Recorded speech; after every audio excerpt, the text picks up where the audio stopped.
The hitman thought he was fast, until Bumpy Johnson made him swallow his mistake. The gun went off in the rain, sharp and final, the kind of sound that doesn't echo but settles into the soul. It wasn't a warning and it wasn't a miss. Mayme Johnson was stepping out of a bakery when the bullet tore past her cheek, close enough to leave heat on her skin before burying itself in brick. People froze not because of the gunshot but because they understood what it meant. Someone hadn't just fired at a woman, they had fired at Bumpy Johnson's world, and Harlem knew the price for that kind of mistake would be paid in full. That night Harlem went unnaturally quiet. Bars closed early, dice games vanished, and men who laughed at danger suddenly couldn't sleep. No orders came from Bumpy, no threats, no retaliation, no violence, just silence. And everyone who knew him understood that silence meant calculation. Bumpy Johnson didn't rage when he was angry, he planned. And when he planned, the consequences didn't end quickly, they lasted. The shooter was Eddie "Quickshot" Malone, a freelance hitman living off desperation and rumor. Someone had told him the rules had changed, that Bumpy was distracted, that his family was no longer untouchable. Eddie believed it because belief was easier than wisdom, and cheap money always comes wrapped in lies. The moment the trigger snapped back, he felt regret, but regret doesn't stop legends from moving. Bumpy didn't send soldiers, he didn't send a warning. He put on his coat and walked through the rain alone. When Eddie heard the knock, 3 slow, steady taps, his stomach dropped. Opening the door, he found Bumpy Johnson standing there calmly, no gun visible, eyes steady, presence heavy enough to fill the room.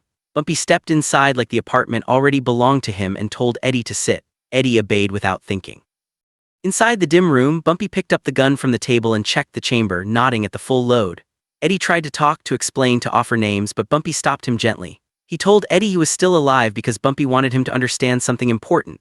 Eddie hadn't shot at a woman, he had shot at the rules that kept Harlem standing. And breaking those rules demanded more than a bullet. Bumpy took his time, he always did when the moment mattered. He reached into his coat, not with anger, not with urgency, but with the patience of a man who had already decided how this would end. One by one, he emptied the bullets into a thick glass tumbler. Clink, clink, clink. Each sound landed heavier than the last, metal settling against metal like a quiet verdict. The room went still. Even the men standing guard shifted their weight, eyes fixed on the table, as if looking away might change what was coming. He slid the glass across the table with 2 fingers. The motion was gentle, almost polite. "Bullets aren't fast," Bumpy said, his voice low and even, the kind of calm that scared people more than shouting ever could. "They just wait. Decisions, that's what's quick." Eddie's face collapsed. Tears came hard and sudden. He talked too much, too fast, begging, swearing loyalty, promising to vanish so completely no one would ever hear his name again. Bumpy listened the way a judge listens after the sentence is already written. He didn't interrupt, he didn't argue, he simply nudged the glass closer until it kissed the edge of Eddie's trembling hands. "This isn't cruelty," Bumpy said softly, meeting his eyes at last. "This is consequence." The room held its breath. Eddie stared at the glass, at the cold proof of a choice already made, and understood the truth too late. Some decisions don't let you walk away, they make you swallow them whole. Morning crept into Harlem, slow and gray, the kind of dawn that felt like it was afraid to wake the city. Inside the backroom of a quiet social club on 135th, Eddie Malone sat slumped forward at a scarred wooden table, chin resting near a spilled glass of whiskey that had gone warm overnight. No blood stained the floor, no bullet holes marked the walls, just silence and the weight of what had happened. The bullets lay scattered across the tabletop and floor like broken teeth, mute and deliberate, placed there one by one. It was the kind of scene that made hardened men swallow before speaking. By the time the body was found, nobody needed to ask what it meant. There was no note taped to his chest, no symbol carved into wood, no whispered confession floating through the streets. That was the point. Eddie Malone hadn't been executed, he'd been judged. Left alive long enough to understand exactly why he was going to die, then erased without spectacle. The untouched gun on his hip told the rest of the story. Whatever walked into that room the night before, Eddie never even tried to fight it. Word traveled the way it always did in Harlem, through barbershops, church steps, back alleys, and low conversations behind half-closed doors. Names weren't spoken, they didn't have to be. Everyone understood whose shadow had passed through that room. The message didn't need a signature because the city itself signed it in fear and respect. A man could be ruthless, a man could be powerful, but there were rules older than power, and Eddie Malone had shattered one that could never be repaired. By noon, guns stayed holstered and voices stayed low. Men who'd bragged loud the night before now avoided eye contact. Mothers held their children a little closer, and wives felt a strange, uneasy relief settle in their chests. Harlem remembered something it had almost forgot: that family was sacred ground. Crossed that line and there was no trial, no warning, no mercy, just a quiet room, scattered bullets, and a lesson carved into memory. Weeks later, Mayme Johnson walked those same streets again, not as a ghost retracing a nightmare, but as a woman reclaimed by daylight. Harlem looked different when fear wasn't riding shotgun. The sidewalks were the same cracked concrete, the stoops still crowded with gossip and smoke and half-drunk coffee cups, but something invisible had shifted. The air itself seemed to step aside as she passed. Doors stayed open a second longer, conversations lowered without stopping. People didn't stare, staring was rude, but they noticed, they always noticed. She walked calm and unguarded, her back straight, her pace unhurried. Not because she believed nothing bad could happen, but because she knew exactly what would happen if it did. Bumpy walked beside her. Not ahead, not behind, beside. That mattered. The storm had passed, but storms leave markers, bent signs, broken branches, a silence that hums long after thunder disappears. Harlem still carried those markers. Everyone remembered that night. Nobody talked about it openly, but memory has a way of surviving without permission. It lived in the way men crossed the street instead of brushing shoulders. It lived in the way women touched Mayme's arm gently, as if confirming she was real. It lived in the way even the loudest hustlers suddenly found religion when Bumpy Johnson's shadow stretched across the block. He didn't look like a king, no crown, no parade, just a dark coat, a hat pulled low, eyes forward, but power doesn't need decoration, it announces itself through stillness.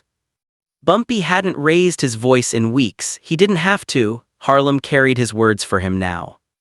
They passed the tailor on 135th, who stopped mid-stitch and nodded once, sharp and respectful like a soldier acknowledging rank. Bumpy nodded back, the smallest motion. No smile, no threat, just recognition. That exchange said more than 1,000 warnings ever could. Further down, a group of young men leaned against a brick wall, dice clicking in a lazy rhythm. They saw Bumpy and froze, not in panic, not scrambling to disappear, but in awareness.